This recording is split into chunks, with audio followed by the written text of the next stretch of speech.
How you doing? How are you? I didn't glad to have you. Glad you made it, huh? Yeah. Go in, get in there. It's raining. It's gonna be here. Really going, yeah. A lot of people are coming in because they're late in the rain. Yeah.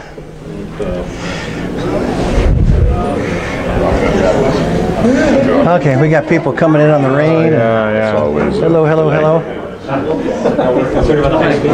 Sleep on it, you might come up with an idea tomorrow. We'll get going here in a minute. Okay, how you guys doing tonight? We're if you got your car out there and if you got your vents open or your windows cracked, I would suggest that you would go close them because it's raining. Anybody doesn't want to get their rain inside their car, right? All right. So we're going to have people coming in because of the traffic and the rain. So, yeah.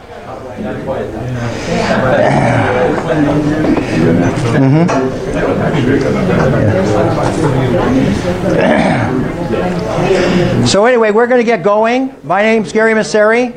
I'm the founder of Make Money Now. Isn't that a good name? Make Money Now, real estate investors, right? Yeah. How many guys say that? Make money now. Like now? Like right now, you know? Who needs money right now? Now. We all need money now, right? Well, the reason I created that name is because in 2017, I started doing a lot of marketing. My background is marketing. I own a social media marketing company.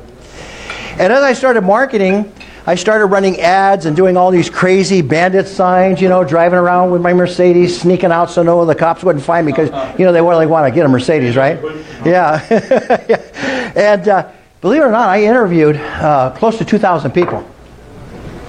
And what I heard when I interviewed these people was a strong desire to get into real estate and learn real estate.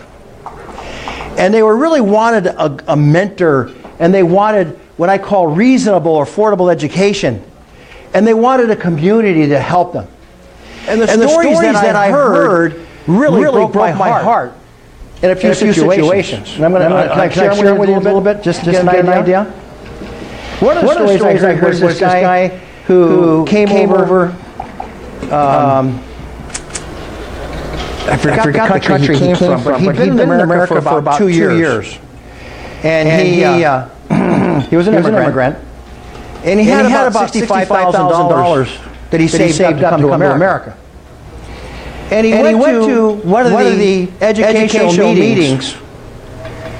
And he spent all of that money on the hopes of finding income and financial independence. And I just listened to that, and I thought to myself, well, why didn't you do any deals?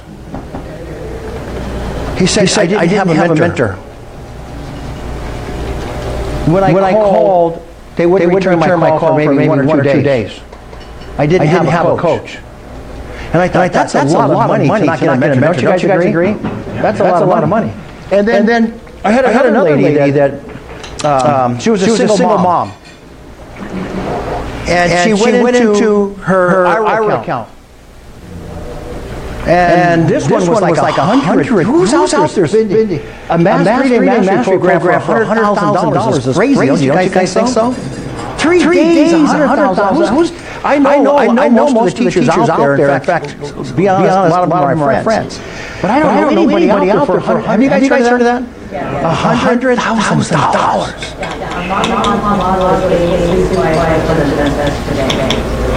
My gosh, I know our friend. I don't know what's going on out there. But so here's what I came up with.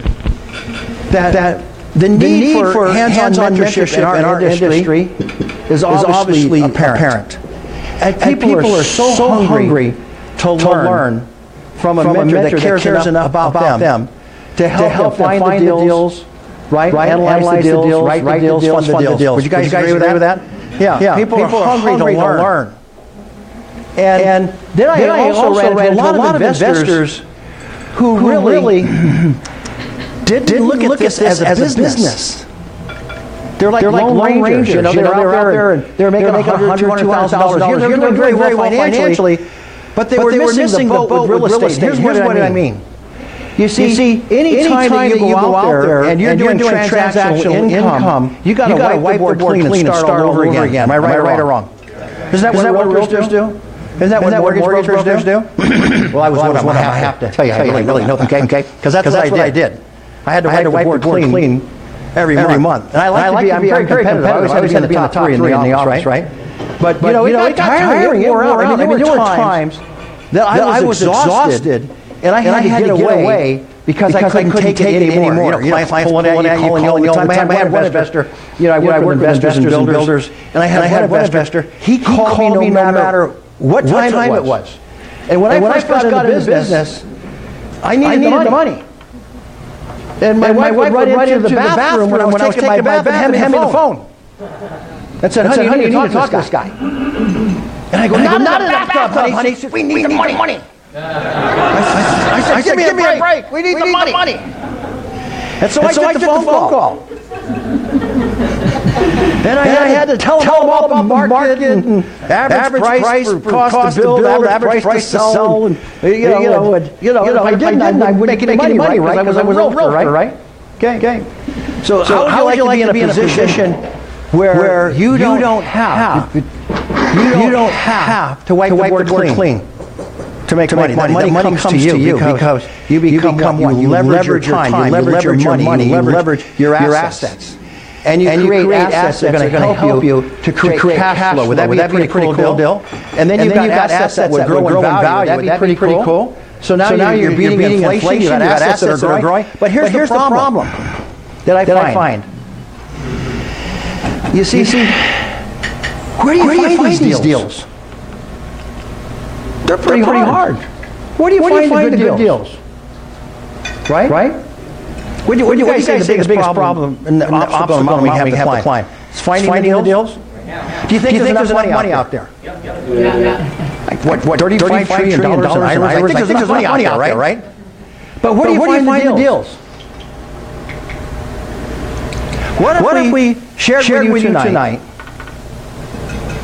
not only how to find the deals, but a quick way to analyze the deals so you guys can write 5, 6, 7, 8, 9 contracts a day. Would that be a pretty cool deal?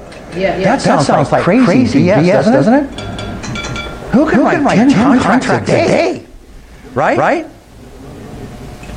We're going to show you tonight how to do that. Would that be cool?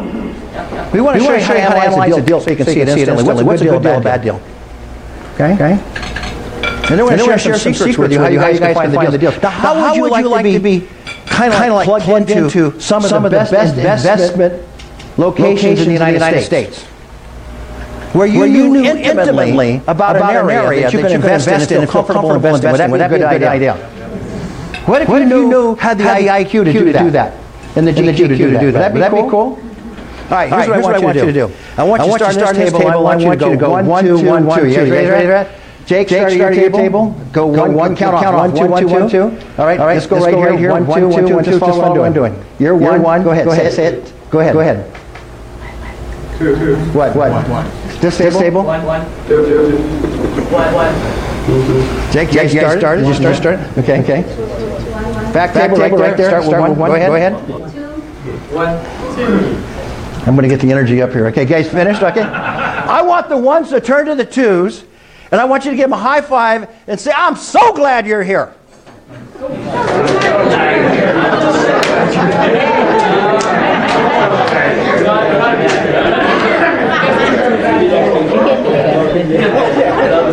I want the 2s to turn to the 1s and say, I'm glad to be here.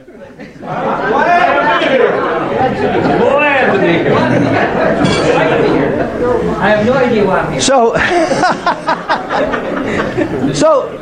So what I found out in my coaching and also analyzing the market is that people want you to do it with them and for them. Just buying all that education they pay that money for, by the way, is good education. I'm going to be honest with you, it is. But the people today want you to do it with them and for them. So we created a thing I think you guys are going to be excited about.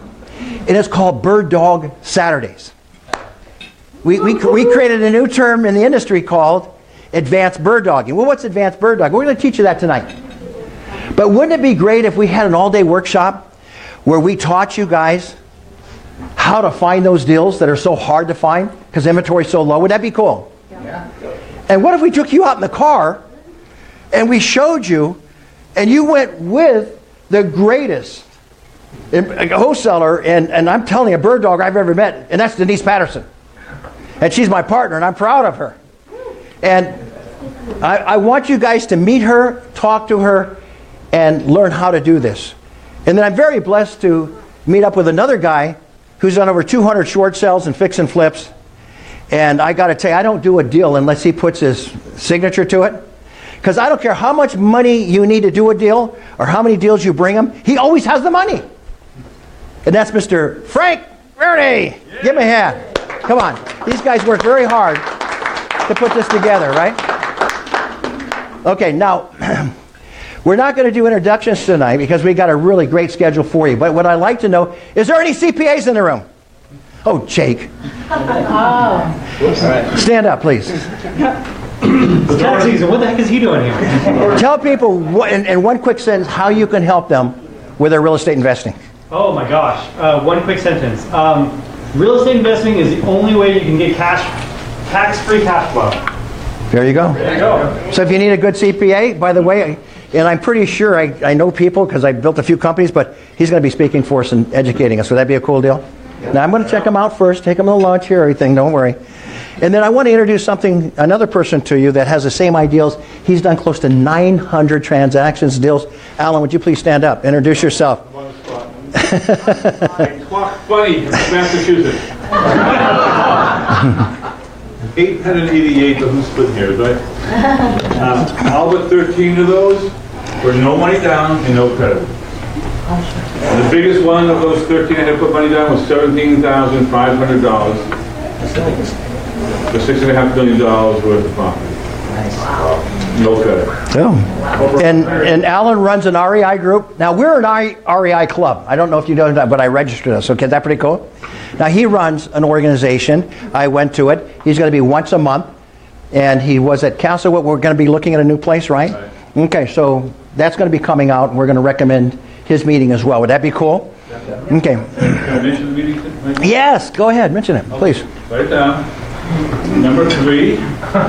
E-R-E-I-A. That's just a Real Estate Investors Association. It's a meetup. So go to Meetup for 3E-R-E-I-A. 3E. And once you sign, just see what the 3E's are. Good. Any property managers in the house? Oh, God, Aaron. And you run a national firm, right? You belong to a national firm? We do, yes. Yeah. So can you help these poor guys figure out how important a property manager is in their team? Absolutely. Managing properties takes a long time. Okay. And your time is more valuable spent on finding other investments and making yourself more money. So I'll leave the day-to-day tasks up to me. With Real Property Management 1 out of Livermore. And we have, it's a national company. We're in 46 states, 300 locations. So if you have properties in other states, need management, come see me. So cards are on the table. Okay, any rehabbers in here? Stand up, you rehabbers. We got quite a few rehabbers, right? Oh my gosh, there's a buyer's list right there. Go grab their cards. We showcase your cards in the back. Grab their cards, look at who they are. Right, smile, you know. Okay. Now we're live streaming this all over the United States. I hope you guys know that. So look back at the camera. Say, hi, I'm a rehabber. I'm a buyer. Was that hard to get your buyer's list going? No. Are there any wholesalers in the house? Yeah. Wholesalers. Come on. Wholesaler. That's right. Yeah. Where's Oksana in Atlanta, right? She flew clear from Atlanta, right? Okay. All right. I'm going to bring Denise up, but here's what I want to share with you, okay? Relationships are so valuable and so important to your business and connections. I remember struggling in a partnership where I owned a company called San Francisco Bay Mortgage Company. And my mentor, who mentored me 25 years prior to that, changed my life. And when I got into that bind, in that bad partnership, because they were pulling money out of the company and not telling us about it, because I wanted to capitalize the company, I had a vision to build 9 branches throughout the Bay Area. And I called up my buddy Glenn and said, Glenn, I got in a bad partnership with these guys, and you know, I'm building this company around the Bay, and man, I really need your help, man. Glenn, when I called him, was in Texas. He said, Gary, I'm going to catch a flight out tonight, and I want to meet with you in the morning. That man changed my life, because on a handshake, he believed in me so much that he made me a partner in a 58 branch, 1,200 loan officers, $15 million a month in sales. And I became their top trainer for lenders, for real estate agents and investors. Over 3,000 of them I trained. On a handshake, he changed my life. And I'm sure that you can go back in your life and you can find mentors who come along in your life and kind of say the right thing at the right time, or you make the phone call to those mentors.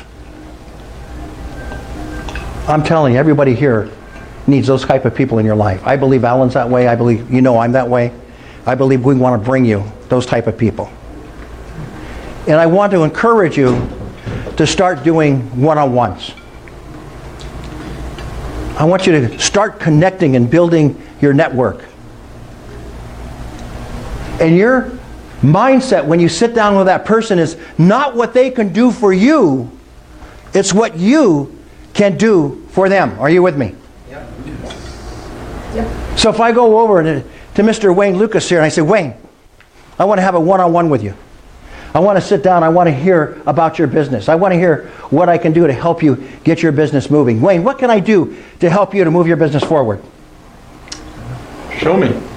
You know, Wayne, if I did that for you, and I literally referred people to you, would you reciprocate that, yes or no? Absolutely. Would you think I was a true friend? Yes. Was the trust factor get pretty big there? Yes. Okay. Isn't that what we need to do with each other? Yep. So how hard is it for you to meet 2 or 3 people and pick up the telephone tonight and meet them and have lunch breaks with them and talk to them about what can I do to help you to move your business forward? Is that hard? Say it with me. What can I do? Help you to move your business forward. What kind of relationships, Alan, do you think we would get if we felt that way about people and we encouraged people to connect like that? That's what it's all about. It would be unbelievable, wouldn't it? Relationships, right? Creating that and building your net worth through a network that trusts you and believes in you. So many people are down because they get beaten up by their businesses. They get beaten up by friends. They get beaten up by relationships. There's so many ways that people get beaten up. Wouldn't it be nice if they came to a place like this and got lifted up instead of beaten down? Right? And when you had a big deal that you brought to them, why we clap for them and we encourage them, wouldn't that be a cool thing? Would that be great, Kenny? If we clap for people that brought deals and were successful in their deals? It would be cool, right? Show you. All right, I want to bring Denise up. I know I took a little time, but I think it was important. I want to bring Denise up. And Denise, tell them about our bird dog, and then please bring the people up for the testimonies, because you have been kicking butt and taking names. And she's getting skinnier, too. So, I just want to say, when Gary talks about networking, it's huge. And you definitely want to connect, because I'll tell you, I called 2 people that had money, private money and money, from, I think this is what, our 5th meetup? Contacted 2 of them in the past, and talked today, and they're going to be working with us, because we have been working really hard on this advanced bird dogging, which I absolutely love. First of all, I'll do is I'll bring up the speakers, and then I'll follow through what we did to help them get there. I'll give you a little highlight. With Bill, who's in the back being our cameraman, went out about 30 days ago with him, and we went, it was pretty. We knew exactly what we were going to do and who we were going to see when we went out. And 30 days later, in between, he went out and did this, and we just got somebody under contract down in San Jose. So we're really excited about it. I'm not going to say anymore because he's going to tell the story. And then we have Oksana, who came in from Atlanta, who was very anxious, bird dogging, went out, looked at the houses and this and that, sent us an address, and then we guided her how to go further, and she will tell her story. So I'm going to have Oksana come up first because she brought the deal to the table first, okay? From Atlanta. All right. Give her a hand.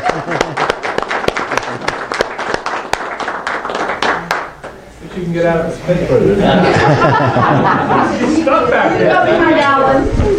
Yeah, so my name is Sana, and currently I do my first business week with the help of Denise here in Frank.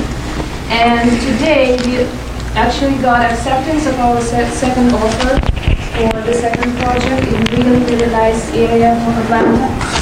And hopefully we'll take this project tomorrow because we told I said to the seller that actually this is our final offer. If you don't accept it, we will not come back to you tomorrow. So that was, I hope he will accept it because we actually added even $1,000 on the top of his, the price that he wanted for the house.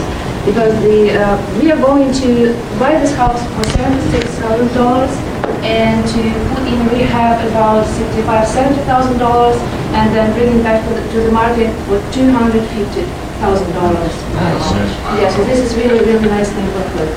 This is how we work now, and I worry, and I feel I'm so thrilled to be here, and you are all real because I saw you on Facebook all the time. And a couple of years ago, yes, I was your clown. You saw my testimony. Yes, and I'm very happy to be surrounded by such successful people, and hopefully we will partner together in the future. Thank you. So, Oksana, go ahead and still stand up. So tell us what you did. What were some of the motions that you went through to get what you found? The second deal. The first one, because that was your first one, so ever. So No, actually, the first deal I found the property for another company, and I just found the property. I brought this deal to their attention, and they paid me $4,000 just because I brought this deal to them. That was before I offered a couple of deals to Gary, and Frank. So the first wholesale I did, I even didn't realize that was wholesale because I just wanted to do that. I wanted to try. And the second property I started, actually I learned from bird dogging and how to find the properties. I was driving through neighborhoods. I met a real estate realtor who knows the neighborhood, who knows where to invest and how much this property costs. And I participate in all possible and impossible free meetings. Like a couple of weeks ago, we had this auction.com presentation, and so many market participants came, realtors, real estate investors, and contractors, and I had a chance to talk to them and take business cards, so I can build up my network in Atlanta. And so they always give me some advices where I may go and what I may find and for how much. And and therefore we found this property at 282 Anderson Avenue. And contractor is really nice. I brought 4 contractors to the site. So we made this bid, we organized this bid, and I showed the one contractor, and she's unbelievable. We gave her such a tough budget, and she's doing such a great job. And I believe that she will finish even before the date that we will start. awesome. Thank you. So now, Bill, what are we going to do here since you're running that? Okay, he's going to come up. So, Bill, one of my favorite things is going out and trying to help people save their homes. And so what we did, you can tell them what we did the first time we went out and how it was for you. And then you went out on your own. So go ahead and show that. So, so I have been working with these guys, and they've been training me and teaching me stuff, and I'm like, come down to Morgan Hill, show me what you do. So Denise came down. She actually spent the weekend with us, and we went out. I went onto iOS and put together a list of pre-foreclosures in the area in our little town of Morgan Hill, and we walked around and went to about 10, I think, properties. And I had been out on my own, and I got, I didn't get anything. But when I go out with her, I didn't get beat up, but I went out with her, and I think we ended up talking to 3 different people, and one of them, was very promising. So, that as it turned out didn't come through. But I really got the message. I mean, I had kind of been thinking about this. It's like I want to help people. That's part of the reason I'm doing this. And when she was showing how you do this, that it's like, how can I help you? It's like, we understand you have some challenges. What can we do? We have a lot of expertise that we think we can help you. What is it that you want? So I picked that, and I put together a couple of campaigns to send out some mailers. I did that. I got nothing, but I went out and followed up. And I went to the properties, not all of them, but I went to a number of properties. And it was about 30 days ago or so that I was out, and went to this really nice looking house, except of course the yard looked just like they say, right? All overgrown. It was like textbook. Blue tarp on the roof. Okay, other than that. So, I went up there, and this nice woman came, and she was very pleasant, and I did my little spiel, and she says, well, I have something in the works right now. I'm like, great. I'm really happy for you. I'll keep my fingers crossed. I left her my card, went home, or I went and did some more, and then the next day or the 2 days later, I wrote out a little handwritten card, a note card, and I sent it to her with my card again, and I said, if things, I'm really happy for you. If things fall through, give me a call. Well, it was 2 weeks ago or maybe it was a little long, maybe it was 2 weeks ago, I think. She sent me an email. So I'm like, oh, hi, great. So I called her up, I went over and talked to her. We had a very nice talk. I walked the house, noted everything, put it all together. Actually did an estimate on iOS using the estimator. Put all that together with my photos, with everything, and sent that off to Frank and Denise and let them kind of go through that. Well, we started working, trying to get back to her at the beginning of a week before, 2 weeks ago. It was that following Monday.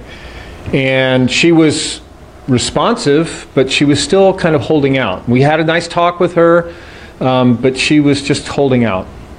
And so we're thinking, by Wednesday, well, who knows, this probably isn't going to happen. So the important part of this story is that she has an auction date on Monday, That's the right. 16th. That's right. Okay? This coming There gets Monday. to be a certain amount of time that we can offer them no options. They've lost everything. Yes. Thank you for pointing that out. Right. So we were 2 weeks before auction when we started to talk to her. So in that first week, we're going back and forth. We're sending her a letter of intent. She doesn't like this. She wants to do a modification, but then when I say, okay, well, tell me what you're thinking about modifications to this offer, and she doesn't respond, and then she responds and says, no, I don't want any of yours. I'm like going, all right, well, we're not going to force you into it. So then last Friday at 8:15 actually, I get another email from her. And she says, okay, I'd like to talk with you. So she was holding out. She thought that a week ahead would be enough. So she was holding out. So Frank and Denise came down. This was in San Jose, by the way. They came down. We met with her on Sunday.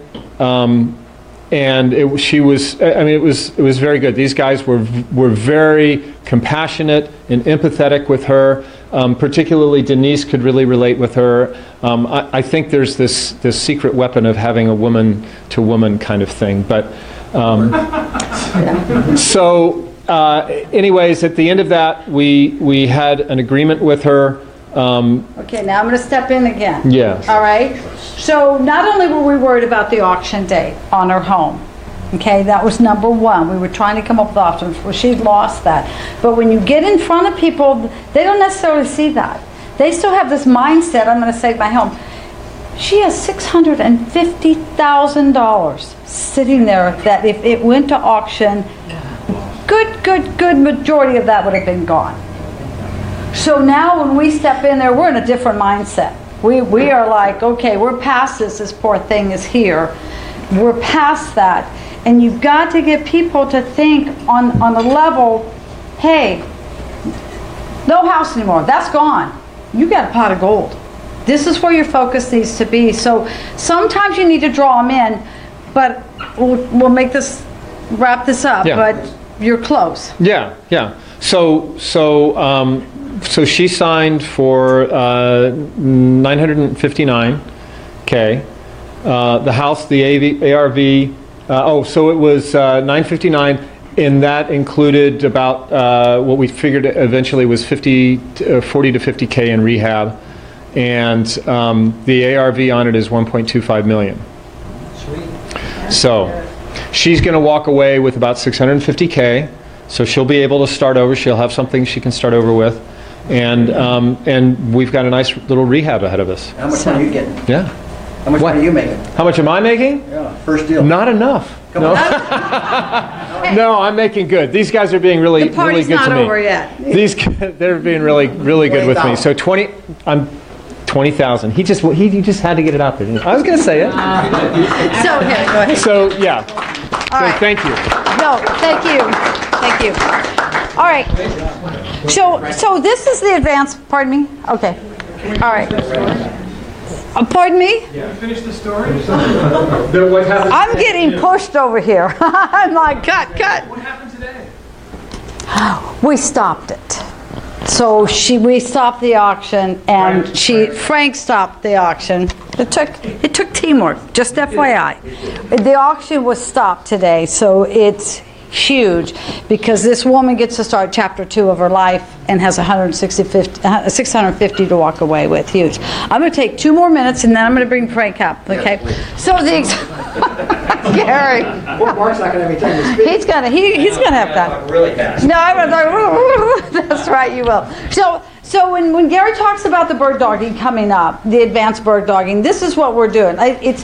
You don't just get a pre-foreclosure list and go out. You don't do that. You don't step in like vultures. Okay? You really want to be treated how you would want to be treated, or how I don't know, maybe you like to be roughed up, but I like kindness. So it's a thought process. It sits down. It takes about 2 or 3 hours to really go through these pre-foreclosures, line up the information that you need, okay, which is going to be, you want to know what the notice of default is. You want to know what the notice of default date is, and names, because it's very important that you contact that person. If it's not that person, you walk away from the house. But I'm just saying there's a lot of people out there. You guys want to make money. You want to make money now. This is what we're trying to do. Not only are we benefiting because we either help them, we either save their house. And I will tell you, we have saved people's houses and we have walked away. And that's it. But what you get out of that is huge because you've saved somebody's lives. But anyway, as Gary mentioned, we have 2 Saturdays that are going to come up for the bird dogging, and we're very excited about it. It's about 2 or 3 hours to sit down, put it together. You know, it's a little bit more complicated than just getting a list, and then about 3 hours to go out there and do it. So keep that in mind. So I would like to bring up. Wait a minute. Let's finish this bird dog stuff. Okay. Here's the deal. Just stay there. Okay. All right, come here. Okay. This is very important because we're going to charge $197 for an all-day event, but here's the deal.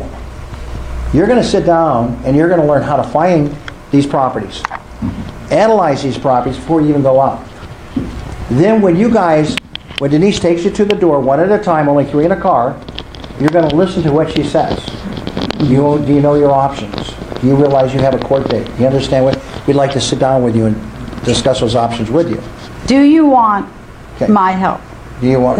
Right. Do you want my help? So here's the best part. When you guys go out with us, you get the deals. Is that cool? Sure. Would that be worth $5,000? Yes. Would that be cool? Yep. You get the deals. If you do one thing, you follow up. and if you follow up, we'll write the contract. So that'd be cool. Yes. That would be your first step in bird dogging. Is that a good investment or what? Yes. You get the deals. Come on, clap. For it. Okay, bring Frank up. Bring it, Frank. Okay. Bring the master up. Okay. All right, Frank. Please come up. This is Frank. So those sheets are going to be where? At your... They're right here. So, okay. Denise, you take these. Anybody's interested, I want you to go see Denise. Yeah. Okay. Go see Denise. Hi, everybody. How we doing? Good. Cool. So far, you've seen what we can do and what we can do together. This transaction we just did, awesome. Really have the opportunity to save someone's house, give them some equity. It took a lot of time on the phone with the trustee and with the person at the bank, but we got it done, and that's all that's important. What I'm up here to do is introduce somebody who is awesome. He's currently got at least 5 or 6 deals going. He's been with our group now for going over 5 years. Me and him have done transactions together. We work very closely in the Sacramento region on transactions. If I'm looking at something and I'm not sure, I call Mark. If he's looking at something and he's not sure, he calls me. We've become very close partners in the transactions. He's a printer. He was a printer. He was someone who made $60,000 a year printing. And I'm talking about business cards and stuff like that, which you can't do anymore. I mean, it's all you can get them online for free. And then on his first transaction, he made $65,000. So all of a sudden, his mindset went from, why am I being a printer? Okay? I need to be a real estate investor. So he's been very successful in doing that. He's been a partner. He's someone I work with very closely. And I'd like to introduce Mr. Mark Carmen. All right. All right, so now I got to get this Now you thing gotta on. get that going. You Oh want me to my help you with gosh. that, or you? Yeah, help me out with this. I'm like one of the lowest tech guys on the planet right now. So, okay. Put this up here. Okay. And now you see my text messages are coming up here, so you're going to see all my girlfriends hitting me up here. It's going to be really embarrassing. Oh yeah, look at that. See? Yeah. That's why you look so sharp. Okay. Uh-huh. All right. Okay, now let me get this thing turned off here. And see if this clicker works here. Oh, look at that. Here I am. All right, guys. Hey, welcome, everybody. My name is Mark Carmen. I'm a full-time real estate investor. Any real estate investors in the room? All right. Any wannabe real estate investors in the room? All right, cool. So my story real quick was, like Frank said, I was a printer for 30 years. I knew print. I knew about business cards, envelopes, letterheads, plates, film, magazines,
too.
what I found is I had 30 years of printing, and all of a sudden I have to catch up and learn a whole lot really quick.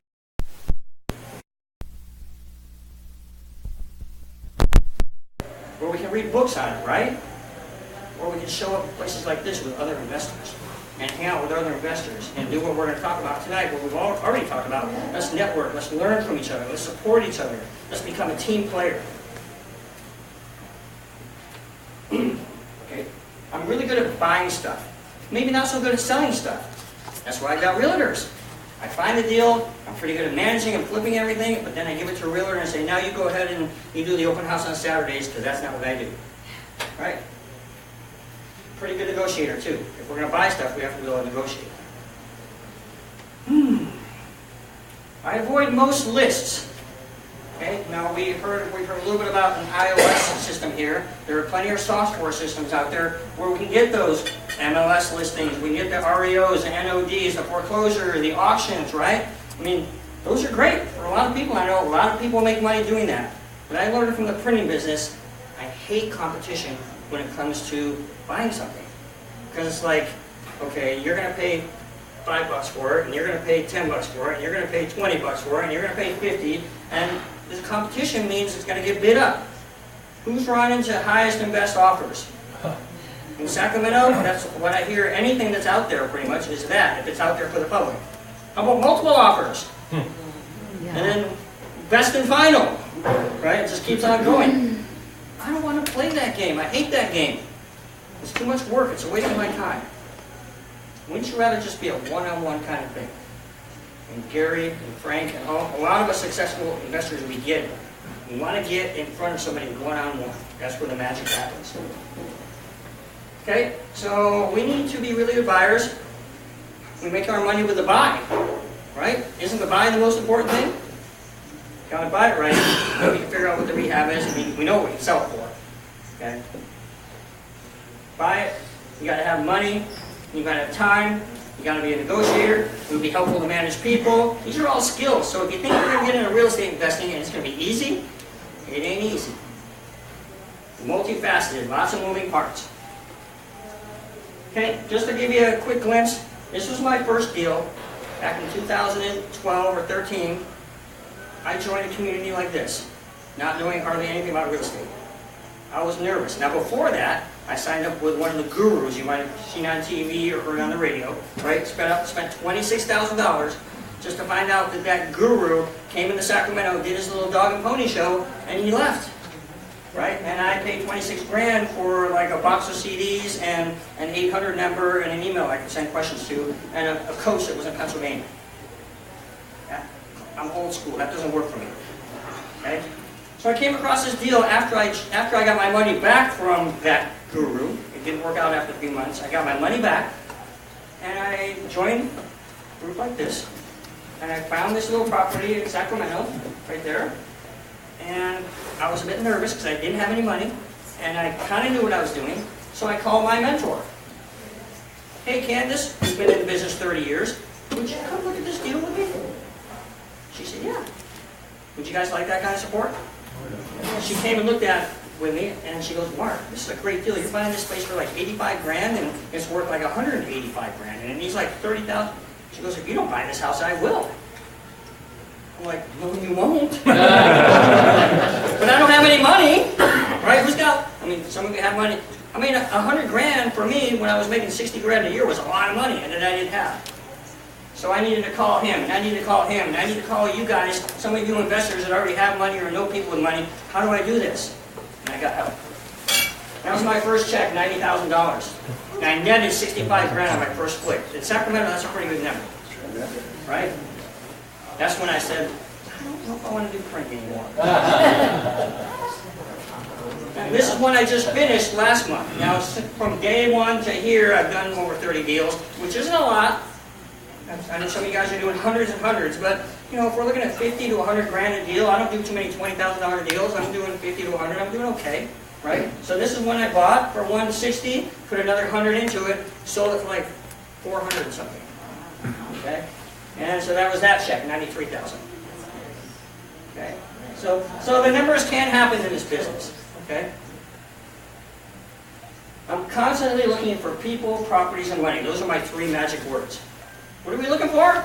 People, properties, and money. Right? I mean, I need people like contractors, I need bird dogs, I need wholesalers, I need escrow people and agents and all that, right? I need team players with me. Obviously, if I'm going to do real estate, I probably need some properties, and I need money, because guess what? Just like some of us say, I don't use my own money. I'm buying a house every month or two at 100, 200, 300 grand in Sacramento. I'd be out of money real quick. So, I don't do this by myself. Okay, so my theme today was let's get some boots on the ground. Let's recruit an army for ourselves. Do you think I drive around and look for those boarded up houses? Do you think I'm using my own money? No.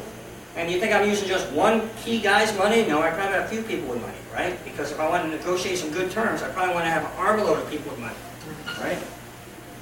So right now, I'm in your army, you guys. You guys, you're an army, let's just say. I'm in your army. You got me. Now also, all you guys are in my army. So I might get some of your cards, at least you know me. All you guys know me. All of a sudden I got what, 20, 30 people here that know Mark. And hopefully we connect and you feel comfortable and maybe we can work together. And maybe not, but at least we're out there working together. Awesome. Okay, we heard this term, massive database. When I start meeting people and talking to people, I kind of like to categorize them and keep track of them. Who was that lady I talked to last week? Who was that guy I talked to 6 months ago? What's he good at? Oh, that wholesaler, oh, that contractor, oh, this realtor. So isn't it helpful to have a database? It doesn't have to be anything simple. I mean, anything complicated.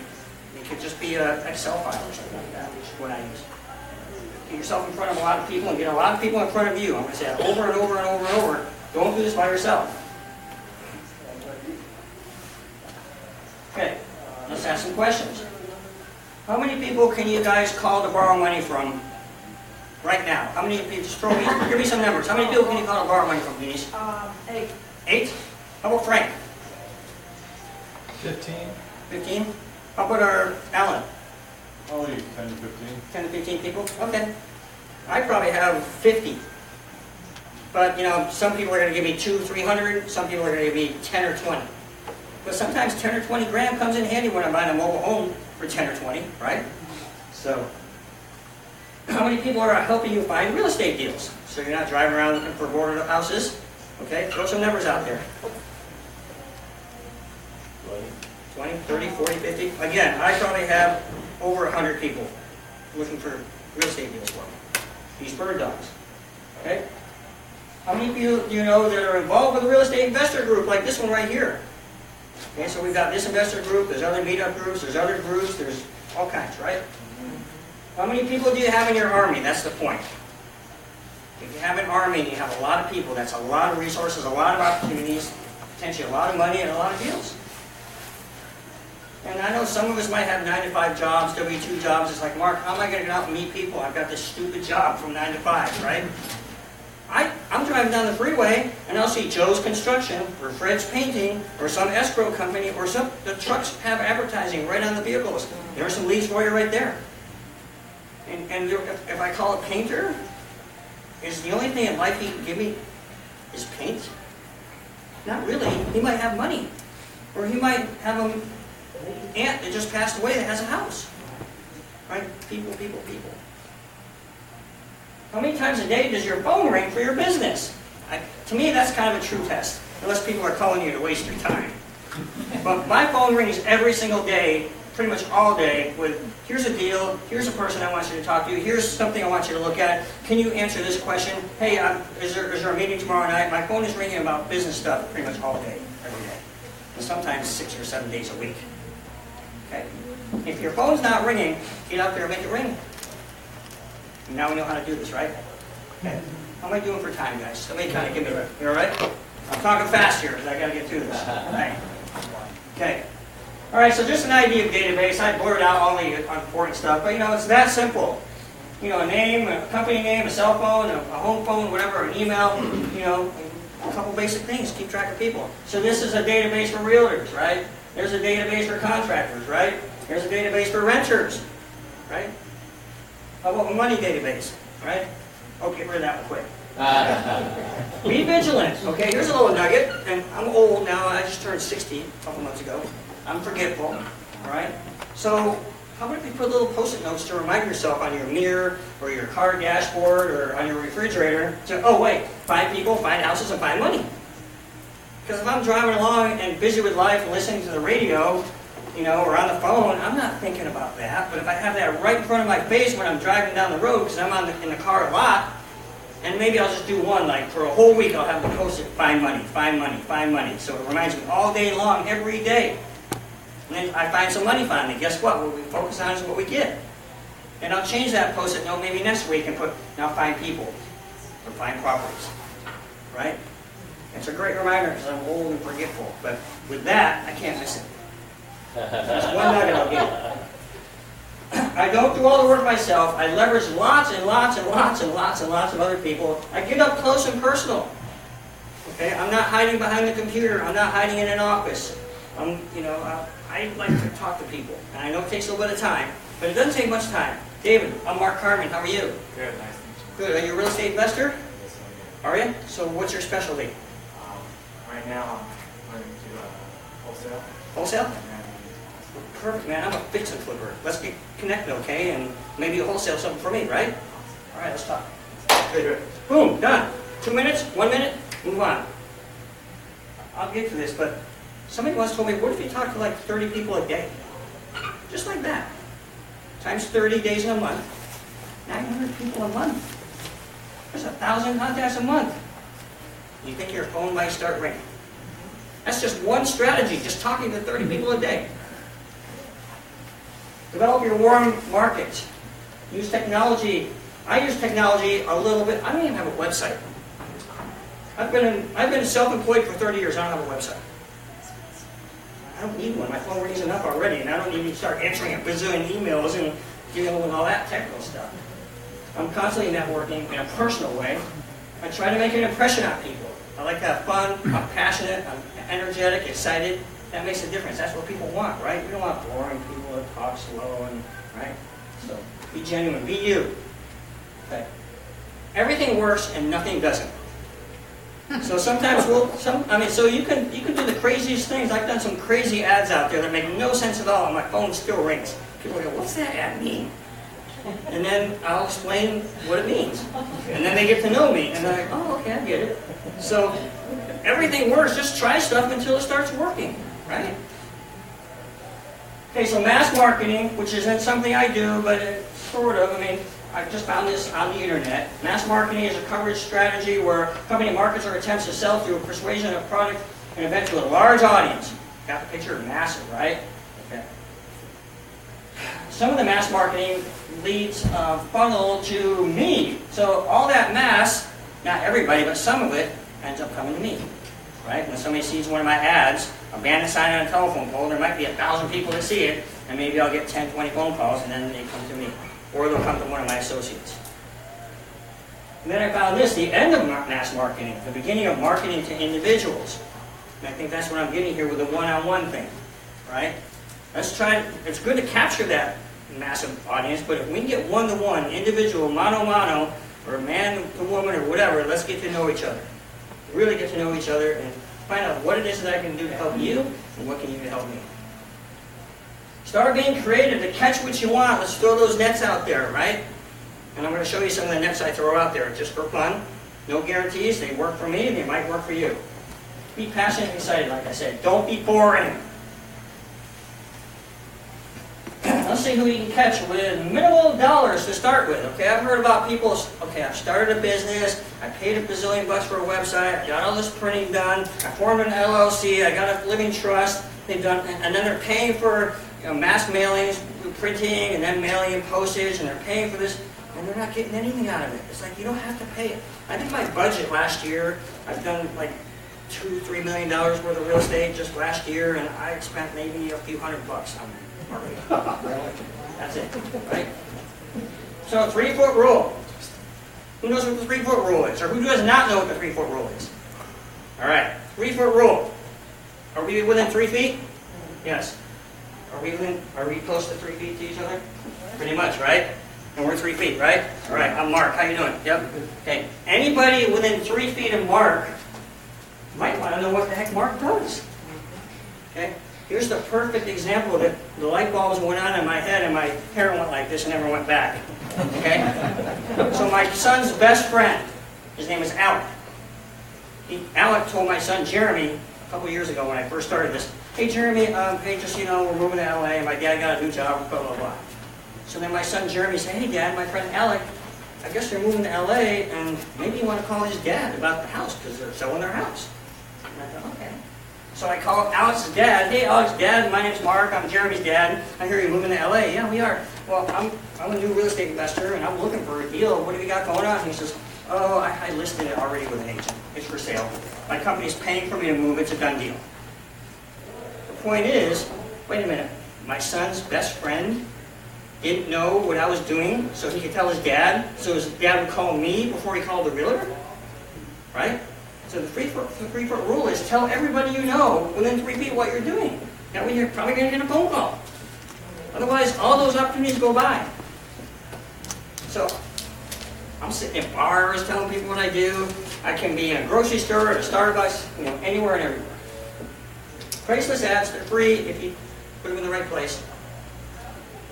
You know, I put in the beauty section, you know, stay-at-home moms. You know, you want to get involved in real estate investing. I mean, there's free stuff everywhere. You know, under the car parts. You know, do you flip cars? I flip houses. You want to learn how to flip houses? You know, whatever. So you can get creative with this stuff. Cheap business cards. They don't get much cheaper than I think I bought 5,000 now for $50. Okay, that's not much. Handwritten and hand-delivered letters. We've heard about the yellow letter campaigns. But to mail those out, really, more junk mail. I don't know about you guys. I hate postcards, and I'm a printer, and I hate that stuff. It just goes in the garbage. I don't even read it. But if I knock on somebody's door, hey, my name's Mark, and oh, I didn't think you were going to be here. I was going to leave this on your doorstep. Here's a handwritten letter from me. My name's Mark. I'm not a real estate investor. I am a real estate. I'm not a real estate agent, okay? But I'm looking for a place in this neighborhood, and your place looks like just like something I'm looking for. You know, can we talk for a minute, or I can leave you this? It's better than a business card because it's a handwritten letter with my name and phone number on it. Okay, so a hand-delivered one's a lot better than a mail one. And do we have to drive around? I don't. I've got other people that can do that for me. Hand-drawn bandit signs. You don't have to pay a lot of money if you want to get it printed. I know a lot of people hand-draw them. Facebook's free, right? So when I flip a house, I'll probably put it on Facebook so my friends and all my friends' know that I just flipped another house. Okay. Well, we're not going to go through all these, but there's 130 different ways to find people. Maybe afterwards we'll put it back up and you can take a picture of it. I mean, crazy. So don't tell me you can't find people, because they're out there. All that. And all that. Everything works, nothing doesn't. Okay, so but warm markets work best in my opinion, so let's warm people up. How do we do that? So warm market versus cold market. Everybody knows what that is, right? And you can tell I'm a warm market guy, right? And some people say, well, I only got 10 people on my phone, and I only got 3 friends on Facebook, so I don't have much of a warm market, right? So obviously people we know are a warm market, people we don't know are cold. So let's look at the temperature between cold and warm, okay? Because there's varying degrees here. So I'm going to say cold is somebody you never met. A little bit warmer would be somebody you would maybe send an email to. How much spam do we get in our email? It ain't very warm to me. It's like junk mail most of the time. Okay? A handwritten letter is a little bit warmer in my world than an email, in my opinion. A phone call is maybe a little bit warmer still, because now I get to hear somebody's voice and kind of get a picture of who they might be and, you know, their emotions and that sort of thing. Okay, somebody you meet personally one time. That's not real warm, but it's, hey, at least we met and we shook hands, right? So we're warming up, going down this list. Somebody you meet through a friend. Well, if my friend likes this guy, I'll probably like this guy.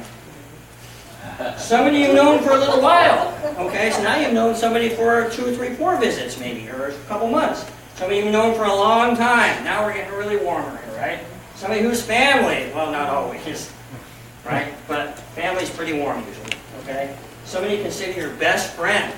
Gosh, I put that above family, didn't I? Above family. So, and then somebody you live with. We know the households can get pretty hot sometimes, right? All right. So the point with this is, I've got a buddy actually that he was losing his house, foreclosure. He hadn't made a house payment in a year and a half. This was like 3 years ago. And he got the yellow letters, he got the postcards, he got the phone calls, he got all that. But I went over and knocked on his door, and I said, I hear you're kind of in trouble. Can I help? And of course, I'm the warmest of all that. He says, Mark, I can't tell you, in the last year I got so many things, I just throw them away, throw them away, throw them away. But you're the only guy that came and knocked on my door and shook my hand. So we got to get our butts out of the seat, actually, and go out and talk to people and see people and get ourselves in front, in my opinion. If you don't have a warm market, is it possible to create one? With exposures, right? So see people, listen to them, talk a little bit, call them, write them, update them on your life, do a little social media so they know what you're doing. Multiple personal contacts, invite them out, whatever. Okay, so 10 ways to find people, properties, or money. And there's a lot of ways. These are just ones that I've used and I got results with. 3-foot rule, talk about that. How about everyone you meet with that 3-foot rule? Everybody, don't be shy. And just ask them questions. It's funny, when you start asking questions, Wayne, I'm Mark, what are you up to, man? What do you do? Where do you live? Where do you work? After a while, he's like, why is this guy asking me so many questions? But I'm data in, I'm finding out more about Wayne. Finally, he's going to say, so Mark, what do you do? Well, I'm a real estate investor. I'm actually looking for people to help me out. Have you ever thought about getting involved with real estate investing? And then, if they say no, I say, why? Well, I don't have any money. Oh, I got money. I don't know what I'm doing. Well, I'll show you what to do. I got an answer for everything, right? Or he says, no. He says, yes. It's like, great, Wayne, let's work together. Let's go have coffee. I'm busy, you're busy, but let's set up something, we'll talk, and we'll work together. And you can do some real estate investing. Right? Okay, those good old cheap business cards, there's $900 a month, like I said. Okay? Give them away. And sometimes you might want to have more than one card, because I got the silly card here, I got the more professional one here for my investor banker people, and then I got my old printing card still, because every once in a while people say, oh, you're a printer? Most of the time I say no, but if they're going to give me an order where I'm going to make 10 grand or so, I'll still do a print job. And I'm a broker, I don't have to do anything other than put the order in and get it out and deliver it. So. Okay, and then sometimes you have a fun card that people won't forget, like this guy that lives in Phoenix, Arizona with a frozen beard. Okay, it's an ugly card, but that one people will remember. So again, be creative, be fun. How many cards look like realtor cards with a realtor's picture on it? Are we realtors? Some of us are, sorry. But we're not realtors, we're investors. We're professional problem solvers. We're having fun, we love what we're doing, and we want people to do it with us. The best card ever. How does this work? Tony, I'm Mark, how you doing? Good. So Tony, blah, blah, blah, Mark, blah, blah, blah, we talk a little bit. So how many times you give Tony your card, you walk away, Tony goes home, and Tony goes, nice card. Oh wait, it goes in the garbage, right? Another way to do it.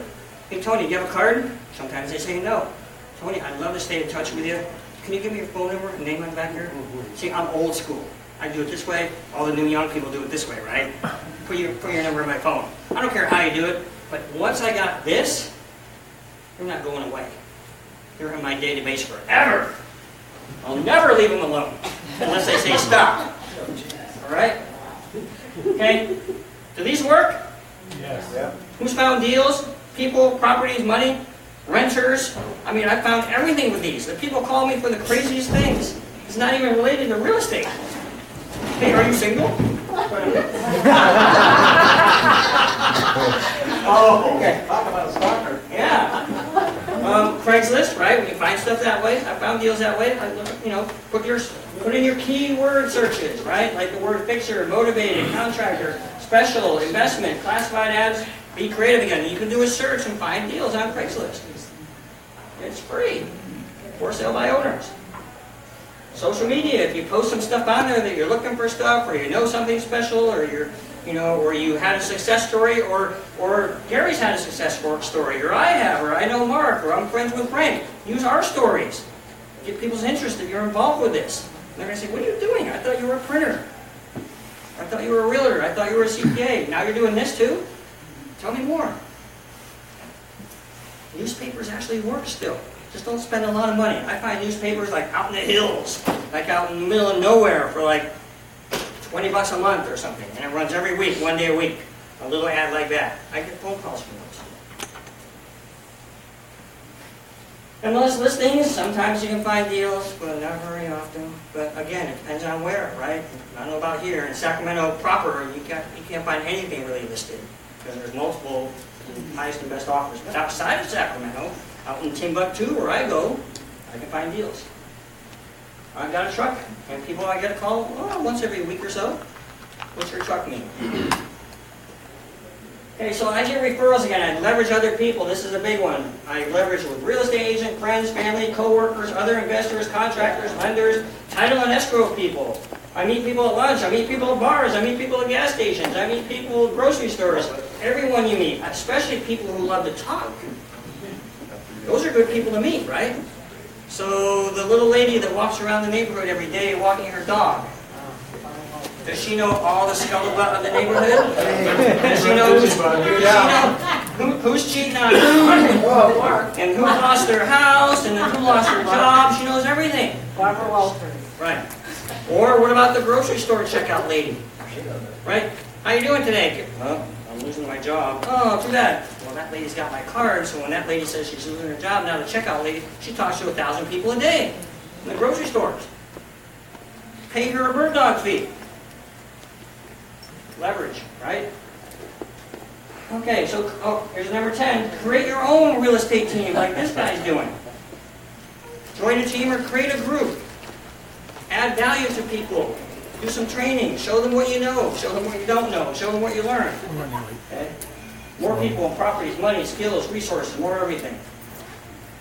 Notice how there isn't competition, though, with my stuff. When somebody answers one of my ads, they go, "Are you Mark?" "Yes, who are you?" "I'm Fred." "Fred, how can I help you?" "Thanks for answering my ad." "Mark, Fred, Mark, Fred. Fred, tell me your story. What's going on in your life?" "Oh, you're losing your house? I'm sorry to hear that. Tell me more. Tell me more." "You know what? I buy a house about every month or two. I would love to help you out. If you can trust me with some information, I'll go to work for you and I'll get back to you tomorrow or the next day with maybe 3 or 4 different possibilities on how I can help you save your house. Or if you have to get out of your house, I might have some ways to get out of your house." Is that cool? No competition. Keep that. So I work with people individually. I'm not competing. I meet one-on-one. I develop communication and trust. I bring value with my knowledge. I bring value with my creativity. I bring solutions to their problem, and then I get paid. Is it fair that if I give them value, I should be paid for the value? Whether it be knowledge or creativity or whatever. So even if it's energy, even if it's excitement, I'm giving them something, so hopefully they'll give me something back. It doesn't always happen.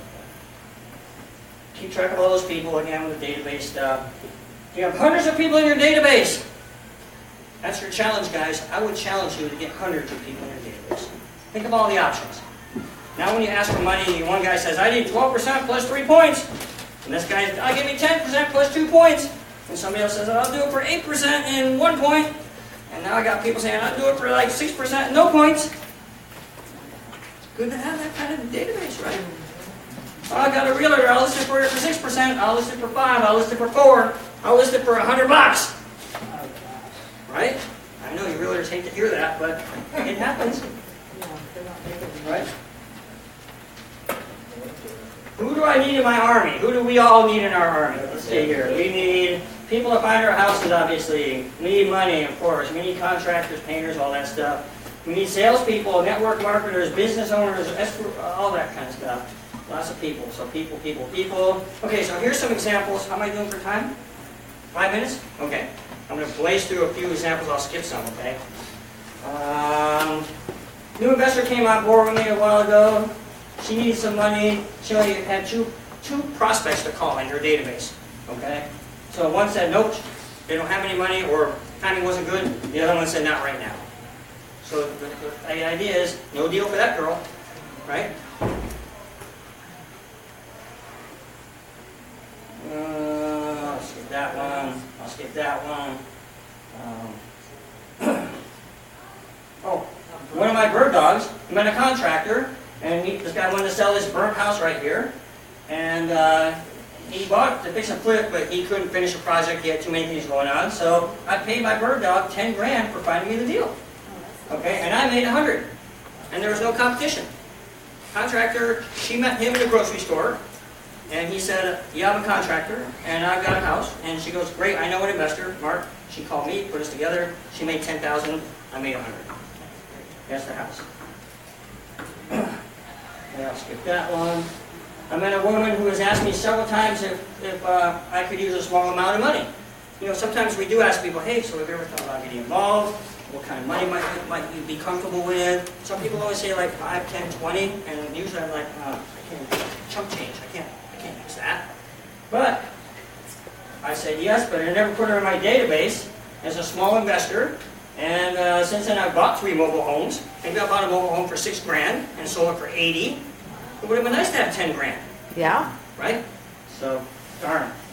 So she needs to be in my database. I have a contractor who owned half of this house in Bullhead City, Arizona. I have no idea where that is or was, but now I do. He called me up, "Hey Mark, you know anybody, any investors or anybody that might want to buy half a house for $15,000? I said, "Yeah." I'm thinking, why does my contract, what are you talking about? He says, "Well, I own half of it. 15 he owned, and the other guy owns 15, right?" My contractor didn't have 15 grand to buy his, half of a house, and he didn't have a database of people like us that could somehow raise 15 grand. So I'm like, yeah, so I raised 15 grand and bought half the house with him. He drove from Sacramento to Bullhead City, fixed it all up, and he goes, "You know what, I'll sell you my half now for 30, Mark." He's like, "Oh, money now." So he sold me his half for 30, so now I'm into it for 45, right? And plus the 5 or whatever to repair it. So I just sold it actually last week for $93,000. Because I had the database and the resources and the know-how, and he didn't. So again, an army, it's good to have all those options. Okay, how many people say, especially us newer people, "I don't know anybody with money. I'm never going to get any money from my Aunt Mary, or my next door neighbor, or my dad, or I don't know anybody with money," right? So I went to the courthouse out in Amador County to evict one of my tenants. I'm sitting there in the lobby waiting for my turn to fill out the paperwork. And this older guy sits next to me. He goes, "So, what are you doing here?" I said, "Well, I'm here to evict a tenant." He goes, "Oh, I am too." "My name's Mark." "My name's Mike." "So, you're a landlord, huh, Mark?" I said, "Well, yeah, I call myself an investor, but yeah, I've got a few properties." He goes, "I got a few properties too." Mike's like 75. I'm like, "Oh, so what do you got, Mike?" He goes, "I got 3 properties paid for, free and clear." "Good for you, Mike." He goes, "How about you?" I said, "I got like 10. Not paid for, free and clear, but I got 10 rentals." He goes, "Wow." I said, "How long have you been doing this, Mike?" He says, "Like 35 years. He goes, "How about you, Mark? How long have you been doing this?" I said, 3. I said, "No, I'm kind of retired now." He goes, "I'd like to talk to you again." I'm like, "All right." So that next day he called me up. "Hey, Mark, I'd like to have lunch with you. Come on down. We'll have lunch at the senior center. I'll buy you a salad and a sandwich for $5. Wealthy Mike, right? So I go down and sit with him, and we talk, and I don't talk business at all. I just want to get to know low-key. At the end of the lunch, he goes, "Come on over here. So how much money do you need?" I said, "How much do you got?" He goes, "Well, I got 150 in my savings account, and I've got 450 in my grandkids' trust fund." Okay. I said, "So I buy houses all the time up in Sacramento for 100 or 200. Would you be comfortable with something like that?" He goes, "I'd give you 100 grand if the numbers are right." I said, "Okay." I said, "So what kind of interest rate would you be comfortable with, Mike? And what would you like back for that 100 grand? He goes, "I want 10%. I said, "Wait, you're getting 1% in your savings account. And I don't know what your kid's trust fund is doing, but can't we negotiate that a little bit here?" He goes, "No." Okay, well, so let's just say we did agree on 10%. And you're going to give me 100, so in a year, I'm going to give you 110 back, right? 10%. He goes, "Yeah." "So what's that 10, where are you going to put that 10,000 when I give it back to you?" "Back in my savings account." I'm like, "And then what?" He goes, "Well, then we'll do it all over again." I'm like, "All right." I said, "So if things work out, I could see us doing this for like maybe the next 5 or 10 years, right?" He says, "Yeah." I said, well, I got a proposition for you. Why don't we just take the $100,000, I'll pay you 10%, but let's do it for 5 years. He goes, I can do that. So after 5 years, I would give you 150 back, right? He says, yeah. And I said, so let's do it with no payments for 5 years. Well, with the right paperwork, I can do that. Just a perfect stranger, I got $100,000 from him for 5 years with no payments. Wow. Right? So don't say you don't know anybody, because you're going to know somebody when you start talking to people. And you never know who's going to say yes to the right conversation. Okay? So we're done, pretty much. Let me get through this. Bam, bam, bam. All right, one more here. Again, people. So a friend of mine called me up. Her dad had a house that burned in Simi Valley. She asked if I knew any investors down there.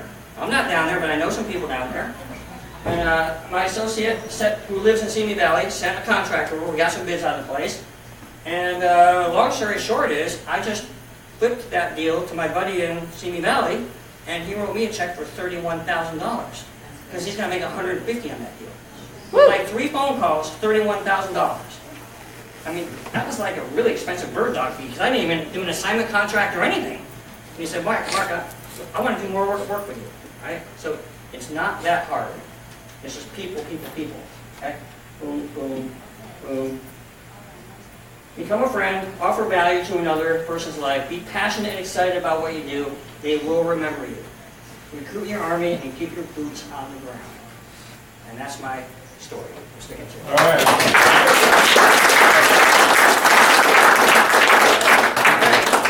Awesome. Cool. Thanks, guys. Fabulous job. All right. Appreciate I it. told you this guy was fabulous. What'd you think? You did a great Yeah. All right. You know, I like that. I blazed right through it. Have you ever feel great about one of those big checks? No, not at all. Not at all. You want me to unplug for you here, Frank, Yeah, right? real quick. Okay. Gary, you don't have to do that. We're not using it. You're not using it? Not using it. Didn't work?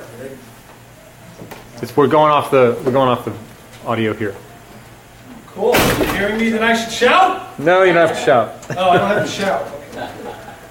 Make me want to shout. This out here. Here's the. You got that? I got the thing. Okay. Good thingy.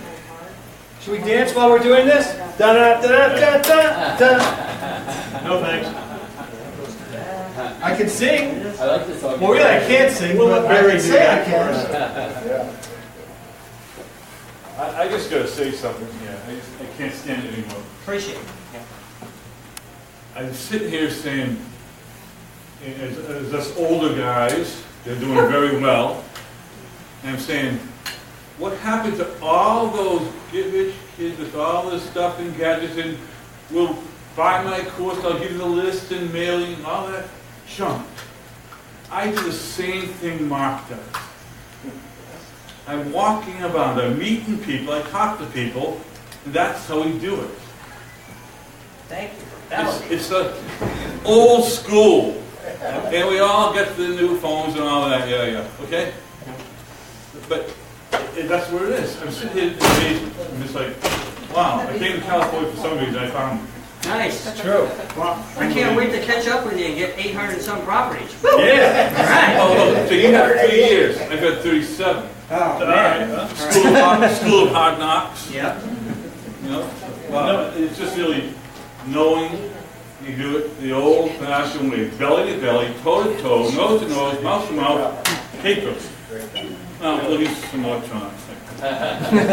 Couldn't have been better said, because the bottom line is, this is a people business. So I've been in real estate, I was a broker for quite a while, so everything I do, you know, and a lot of people send me emails and stuff, but even people I meet, I'm not going to do business with you until we meet. Either it's at Starbucks or somewhere, it's just that's how it is. You have to do that. And especially when you're out there bird dogging and when you're talking to people, you have to have those people skills. People skills are extremely important. You need to feel for people. Don't care about you, care about them. And I say this 100 times to everybody that I talk to. You have to want to help them be better and solve their problem. You are a problem solver. Okay? And what I want to talk about now is a little bit about, you know, when you're out there and when you are bird dogging or you're wholesaling, how do you determine what's a good deal? How do you determine that? So if you're out there looking at numbers, and you can go through, these crazy analysis sheets and all this stuff that's out there, but it's really a pretty simple statement. There are certain things that you need to understand, and that is simple to work with. So this transaction here, is this a good deal? Think about this. Someone's going to buy this property for $600,000. Their holding costs are, $9 grand. Closing costs $15,000. Our intention is to make $60,000. That's the intent. So in order to, if you look at this spreadsheet, in order to do that, you would have to offer $409,000. And all those other conditions, that includes the selling cost, the realtor commissions, all of that stuff. Correct? So in order to make this successful so you can make $60,000, you would need to offer 409. Wouldn't you, as a wholesaler, as a realtor, as anybody, would you like to have the ability to plug in 2 or 3 numbers in a spreadsheet like this and determine whether it's a good deal or not? Say yes. Yeah. Okay, good. Because this is what it is. So if we wanted this to be a better deal, so if in this case, That's your wire. I see it, yeah, I almost tripped. So this is what would be a good deal. If we were able to get it for less than that, would it be a better deal? Yes. Okay? If we couldn't get it for that and we had to offer 420, what would happen? Profit goes down. So my question to you is, if the seller doesn't want to sell it to you at that price that you want, what things can you change simply to make it work and still make those profits? So let me ask around. What are the 3 or 4 things that you can change? Yes, sir. As the seller, they'll keep some of the money in the deal. You mean as a seller? Sell back? financing. Okay. But this is going to be a flip. It's going to be quick. And we're talking about wholesaling and bird dogging. Well, if you don't have to do hard money. That would be good too. So I'm not saying you can't do that. You can, for sure. What else? What of these components here, which ones can you change easily? The rehab. The rehab cost. You could go back to the contractor. You can talk to them. You could, like we did with Osana. The original bid was what, $66,000? $68,000. And so we went and talked to her. Gary spoke to her. We went through it. We looked at the actual first bid, and it was like we were getting charged for nuts and bolts. It was really stupid, and it was really, really like that. And so we went back to Oksana and said, listen, we need to get 2 or 3 other contractors in there because there's no way we're paying this amount of money. This makes no sense. So, we originally said, we'd like to be less than 60 grand. Because that's where the numbers worked. And guess what? We got there because we knew what had to be done. What other thing can you change on the sheet? Yes, sir. To see if you could come down the assignment fee. The assignment fee, for sure. Absolutely. Is $20,000 fair for a property that will sell for $600,000? It's a fair number. But if you're going to present numbers to an investor where he has to make at least, what the rehab cost is, because he wants to make at least 10% minimum profit on a transaction off the ARV. That's typically what an investor, minimum they're looking to do. Some are going to make less, some are going to make more, but that's the minimum. So if you had to come down, would it be okay for you maybe to make $10,000 on this wholesale deal?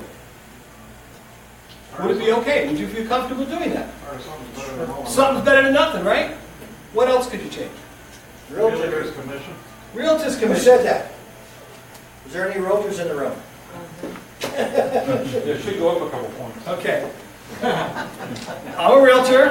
Hey, listen, I listen to it all the time. I get all this garbage from everybody in this room all the time. But the bottom line is that realtor commissions are negotiable. They are. And for investors and repeat business, Right. don't we deserve a discount? Right. I'm not So- your one-time charge. Right. So if you're going to work with a realtor, and somebody that you're going to work with hands-on, off and on, and all the time, then should they maybe be okay with taking a 1.5% listing fee? Is that fair? Yeah, they didn't have to work for it. Right, I mean, the business is going to come to you. Broker allowed. Right, if your broker allows, yes. Okay, that's also true. Yeah. But, you know, that's why I'm a broker. But, yeah, it's true, some brokers will not allow that to happen. But then you have to make a decision, you know, maybe there's another broker to go work with. Because if you want someone to give you 10 or 15 or 20 deals a year, is it worth it? It's worth it to go somewhere else. So we can, you know, again, we talked about reducing the assignment fee, talked about reducing the net to the seller. We can do that too. Okay? We negotiate the contract, and then again, the commissions to the realtor. Makes sense. So what I want to do here is behind this little document, which we are going to fix up a little bit. We actually have an Excel spreadsheet, which hopefully I can get to. Okay, so double click it again. Double click on that, then it opens up. It did. I have the spreadsheet open. Okay. Yeah. Try again. So I can, as a wholesaler, as a bird dogger, you go, you know, you're looking at stuff. You can simply change some numbers. So let's say we want to change the commissions. So we go in here and we put 4%. Everything in the sheet changes. Profits change, everything changes. My allowable offer changes. Okay? So I can now offer, I've changed the commissions, I've reduced the commissions, so now can I offer the seller more? Everything else remained the same. We talked about taking this number down. So let's take it down to 10,000. All of a sudden, can we offer him 425? Is the investor that we're selling this to, is he still going to make his $60,000? Because that's what he wants to do. Pretty simple. Easy. Simple to work. Can anybody do what I just did? Okay, I just plugged in 2 or 3 numbers and off it goes. All the calculations are done. Yes, ma'am? Can you also take a look at if it's possible for you to change R by adding square footage or looking at the zone?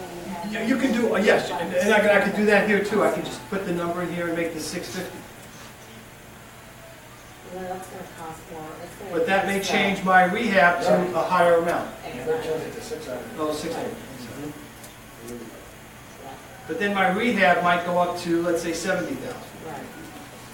But would that be a good decision to do? Yes, because I'm getting value for my money. And I'm offering a better value to the seller. Everybody wins. Kind of cool. Right, so the point is, if you're going to be, you know, it's hands on the ground, it's boots on the ground, it's talking to people, but then you have to figure out, if you're going to sell your deal, if you're going to bring a deal to myself, Gary, Denise, if you're going to bring it, you know, to other people, hopefully you'll bring it to us. If you have a sheet like this already in place, and you're submitting your transaction or your details, and giving us this, is it easier for us to make a decision? Mm-hmm. Yeah. Okay? Oksana sent us, you know, we showed her a new spreadsheet. She put it together. Prior to that, we were looking at, I don't know, several transactions. We went through the process with her and explained to her what we needed. She did it. How long did it take us to make the decision? 2 days, not even. We had already made the decision, but we were just trying to, you know, figure out how to put it all together. But we wrote a contract very quickly, and off we went. So it's just a matter of, you know, you have to be able to go on and do this. What do you think about this? Would you be, if we shared this sheet with people that are on our team, how successful do you think you might become? It's really simple. All the calculations are there. Everything's in place.